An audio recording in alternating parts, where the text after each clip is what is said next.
유튜브로 읽는 박정희 전기 2권 전쟁과 사랑. 일생 최악의 시절 별세하는 어머니.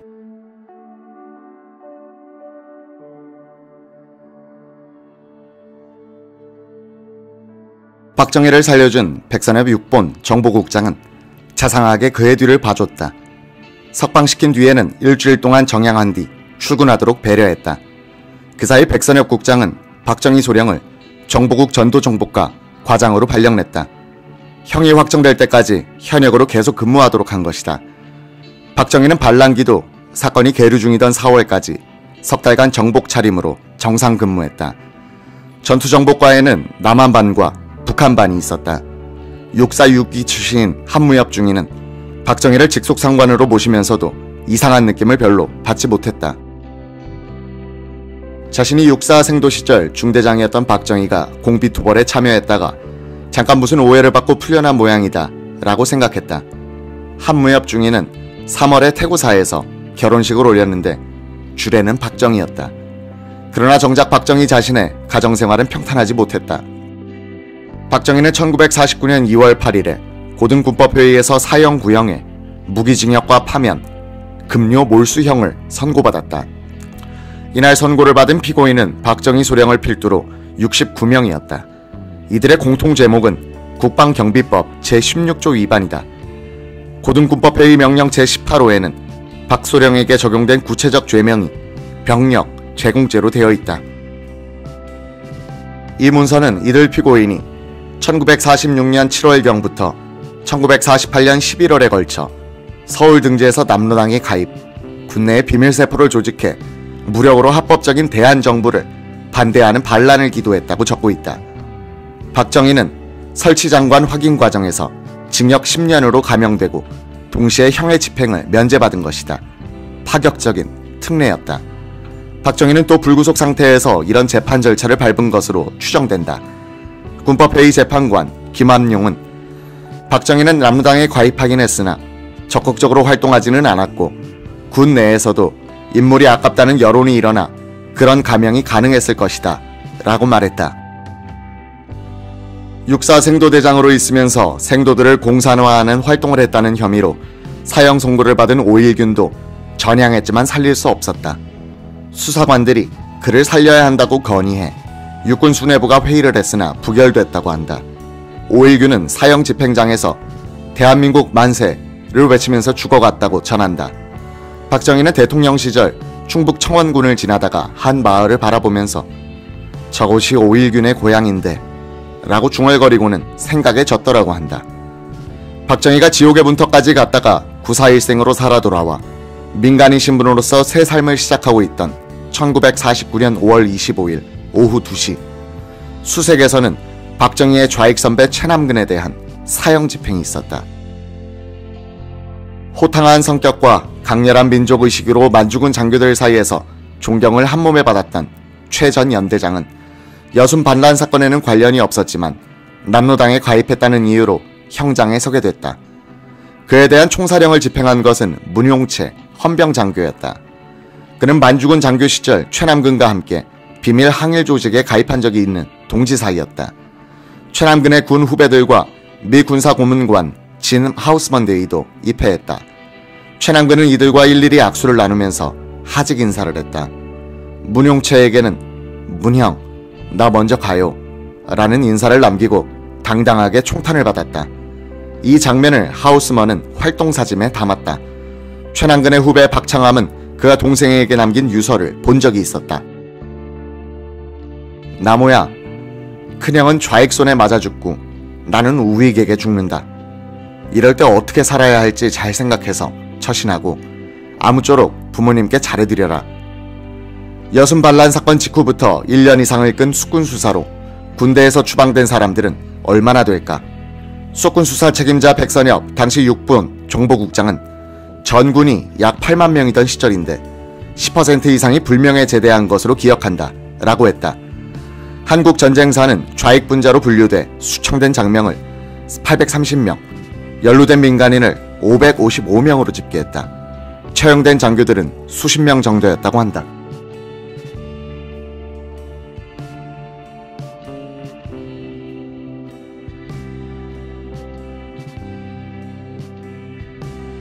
육사 3기생 출신 장교들 가운데 60여 명이 숙청된 것은 숙군 수사의 주역 김창룡이 3기생으로서 훈련을 받을 때 동기생들 내의 좌익세포를 많이 파악해 놓았던 데다 남로당이 3기생부터 조직적으로 침투했기 때문이다.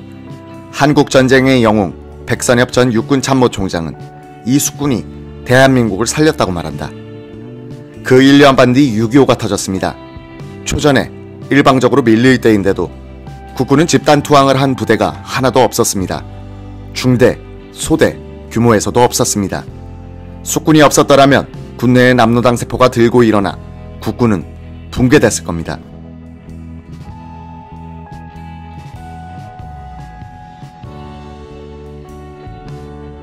(1948년부터) 1949년의 숙군 수사는 일제시대의 독립투사와 공산주의자들을 추적했던 일제 고등계 형사들과 헌병 출신들 수십 명을 군 수사기관에 모으는 계기를 만들었다. 숙군 수사가 확대되자 육군은 전문 수사요원들을 확보하기 위해 이들을 끌어들였다. 그때 국회는 반민특위를 구성해 친일경찰 출신들을 잡아들이고 있었다. 그들 중 상당수는 피난처 삼아 군대로 들어왔다. 일제 헌병과 고등계에서 봉사했던 이들은 숙군 수사에 공과를 남겼다. 그들은 사상 문제를 전문적으로 다루어 본 경험을 살려 마구잡이로 붙들려와 있던 억울한 피의자들을 많이 가려내 풀어줬다.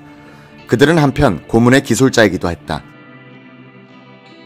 지금까지 어두운 그림자를 드리고 있는 우리 정보수사기관의 고질이 된 고문과 조작, 그리고 정치 개입의 뿌리가 이들과 연결된다. 이승만의 입장에서는 친일파의 손으로 좌익을 제거하는 이의제의의 전술이었다. 화보 페이지에 실린 병색의 박정희 모습과 전혀 다른 사진이 하나 있다. 1949년 4월 초 박정희 소령이 전투정보과 직원들과 태릉으로 야유회를 가서 찍은 기념사진이다. 야유회란 성격 때문인지 등장인물들의 표정이 모두 밝다. 박정희는 드물게 웃고 있고 후임과장 이우락 소령은 소년처럼 쾌활한 표정이다. 박정희 옆에 앉은 동거녀 이현란은 학생복 같은 흰옷을 입고 있는데 작은 사진에서도 미모가 눈에 뜨일 정도다. 이 야유회 며칠 뒤의 일이다. 과의 선임하사 김희진 1등 상사는 서무직원 김인생을 육군 본부로 보내 문서를 수령해 오게 했다. 문서를 먼저 열람하던 김 상사는 깜짝 놀랐다. 무기형에서 징역 10년형으로 감형된 박정희의 형 집행을 면제하고 파면한다는 내용이 있었기 때문이다. 언제나 그렇듯 김희진은 자신의 도장을 찍고 서류를 박정희의 코 밑에 살짝 내밀면서 작은 목소리로 과장님이라고 불렀다. 박 과장은 문서를 한번 훑어보더니 응, 알았어 라고 하는데 꼭 남의 이야기 하듯 했다. 이 과에서 근무한 지 2달밖에 안 되는 김 상사는 그때 처음으로 과장의 과거를 알았다고 한다. 김희진은 그날 많은 사병들을 모아놓고 명령서를 낭독하는 일을 생략하고 문서철에 철해놓기만 했다. 그 다음날 박정희는 정상적으로 출근했다. 군복을 벗고 까만 양복을 입고 있었다. 그 뒤 박정희는 직책도 책상도 없어 나오다가 말다가 했다. 백선엽 정보국장은 유양수 소령이 전투정보과장으로 승진했을 때 박정희를 비공식 문관으로 데리고 있도록 했다. 백 국장은 기밀비에서 매달 조금씩 떼내어 박정희의 월급을 마련하도록 했고 지푸도 계속해서 쓰게 했다. 일부 기록은 이 시절에 박정희를 문관이라고 쓰고 있는데 그는 공무원도 아니고 정식 고용 문관도 아니었다. 박정희는 직제에는 없지만 상황실장 역할을 하게 됐다. 1949년에 들어서면 지리산, 소백산, 한라산에서 공산빨치산의 활동이 격화되고 있었고 옹진반도에서는 북한인민군과의 국지전이 계속되고 있었다. 지서와 불악습격, 탄약과 식량탈취, 북한에서 내려보내는 빨치산 토벌 등 정세는 이미 전면전을 향해 달려가고 있었다. 상황실의 지도에는 붉은 전투지역 표시가 늘고 있었다. 박정희는 상황판을 유지하는 일을 돕고 있었다. 1949년 5월 4일에는 춘천에 본부를 둔 8연대 산하 1, 2대대를 좌익 성향의 2대대장이 인솔해 집단 월북해버리는 사건이 났다. 1대대장 표무원 소령은 실탄을 휴대하지 않은 대대병력을 이끌고 대북 시위를 하는 것처럼 위장하여 38선을 넘어갔다. 그리고는 인민군에게 포위됐으니 항복하자고 했다. 표소령은 일부 부하들이 말을 듣지 않자 인민군에게 신호를 보내 위협 사격을 요청했다. 239명의 장병은 남으로 탈출하고 217명이 월북하고 말았다. 같은 날 이 대대장 강태무 소령은 인민군이 점령하고 있던 38선상의 고지를 공격한다는 허위 명령을 내리고는 부대를 돌격시켰다. 매복하고 있던 인민군과 교전이 시작돼 포위되자 강소령은 부대를 끌고 항복해버렸다. 382명의 장병은 남쪽으로 탈출하는 데 성공했고 368명은 대대장을 따라 월북했다. 8중대 김인식 중위는 교전이 시작되기 직전에 위장 귀순한 인민군 2명이 교전이 시작된 뒤 본색을 드러냈고 우리가 길을 안내할 테니 월북합시다 고 제의하자 사살해버렸다. 김중위는 혈전을 벌이면서 퇴로를 찾아 남으로 내려왔다. 표무원, 강태무, 두 소령은 남로당에 가입하지 않았지만 불순분자라는 의심을 받아 언젠가는 체포될지 모른다는 불안감에 휩싸여 지내다가 월북했다는 이설도 있다. 이 2개대대의 월북 사건으로 이응준 육군 총참모장이 물러나고 그 자리에는 국방부 참모총장 최병덕 준장이 전보됐다. 이응준 장군은 김창룡 소령이 강, 표, 소령을 구속 수사하겠다고 결재를 올렸을 때 38선을 지키는 부대장을 함부로 그럴 수는 없다면서 부결했던 책임을 진 것이었다. 월북한 2개 대대는 8연대 소속이었는데 연대장 김영일 중령은 소령 자리인 6본 정보국 전투정보과장으로 좌천돼 왔다. 전임 이우락 소령은 병참 차감으로 전보됐다.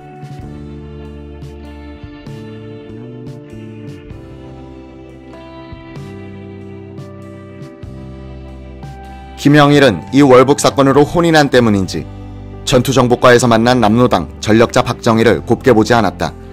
두 사람은 1960년 4.19 뒤에도 격돌하는데 이는 5.16의 한 요인이 된다. 김영일은 곧 다른 직책으로 떠나고 박정희와는 경비사관학교 동기생 사이인 김재현 소령이 후임 과장으로 부임했다. 1949년 여름에 어머니 백남이가 76의 나이로 별세했다.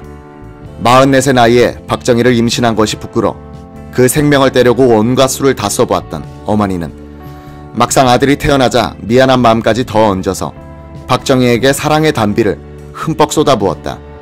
그것이 박정희의 인격을 만든 결정적인 토양이었다. 백남이는 아들의 성공한 모습을 보지 못하고 박정희가 일생 중 최악의 상황에 빠져 있을 때 세상을 떠났다. 그만큼 박정희의 슬픔도 컸을 것이다. 박정희는 동거녀 이연나를 데리고 고향으로 내려갔다. 본처 김호남은 큰딸 재옥을 데리고 집을 나가고 없었다. 이연나는 박정희의 생가를 기어 들어가고 기어 나오는 것이라고 기억했다. 이연란의 생전 증언에 따르면 박정희 일가가 나서서 대학생 재수씨가 온다고 서울 멋쟁이라고 야단이었다고 한다.